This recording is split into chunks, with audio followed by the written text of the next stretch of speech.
Bah, c'est l'automne là, Grégoire? Non, tu vois, on est quelques jours après la canicule, donc on est le 30 juin. Et aujourd'hui, on observe dans les vignes, vraiment sur une parcelle, que le feuillage a brûlé. Et puis t'as les raisins, tu vois, qui ont rétréci, qui sont super petits. Je sais pas si on va bien le voir à la caméra, tu vois. Ouais. Et du coup, là, on observe ça dans des terrains très donc sableux.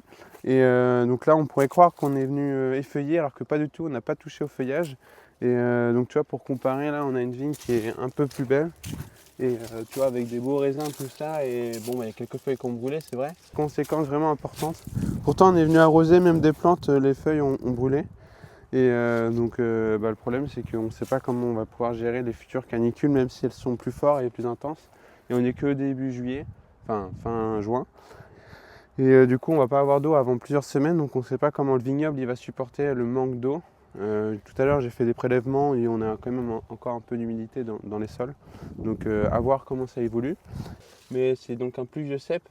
Et du coup, lui, il est en meilleur état. Donc là, tu vois, on est en fermeture de grappe. Pratiquement, les raisins, ils sont bientôt jusqu'au bout. Et après, du coup, les raisins, ils vont donc tourner. Donc ça va être l'aoutement. Ça veut dire quoi, tourner? Bah, en gros, si tu veux, les raisins, ils vont commencer à avoir du sucre, des anthocyanes, des tanins, etc., etc. Ah oui, ça va Et c'est changer de une couleur. transformation, voilà. Et les raisins, enfin les rameaux, ils vont devenir aussi couleur bois. Enfin, ils vont devenir comme ça. Ok. Donc voilà. Et puis voilà, les vendanges vont vite arriver. On commence à préparer le matériel. Donc, C'est comme ça sur tout le domaine? non, on est sur là, on est sur 30 arbres où c'est touché.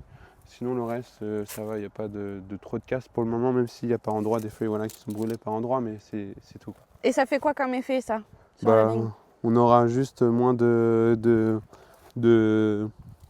de vendanges, quoi, si tu veux. On aura moins de vendanges et puis peut-être la qualité, elle sera différente parce que tu vois, il faut un certain volume donc, de mètres cubes de feuillage pour la vigne par rapport aux grappes pour pouvoir une bonne photosynthèse, avoir un bon nombre d'acides et de sucre. Et donc l'affeuillage a un rôle super important pour ça. Et même après pour la vigne, pour faire ses réserves pour l'hiver. Donc voilà, donc on va être attentif parce qu'il faudra aussi faire attention aux maladies de fin de saison. Regardez vraiment que la photosynthèse se déroule jusqu'à octobre et qu'elle puisse donc bien faire ses réserves. Donc voilà. Et il faudrait pas couper l'herbe, par exemple? Non, si tu viens couper l'herbe, ça va encore davantage le stresser et puis ça va épuiser le peu d'eau qui reste.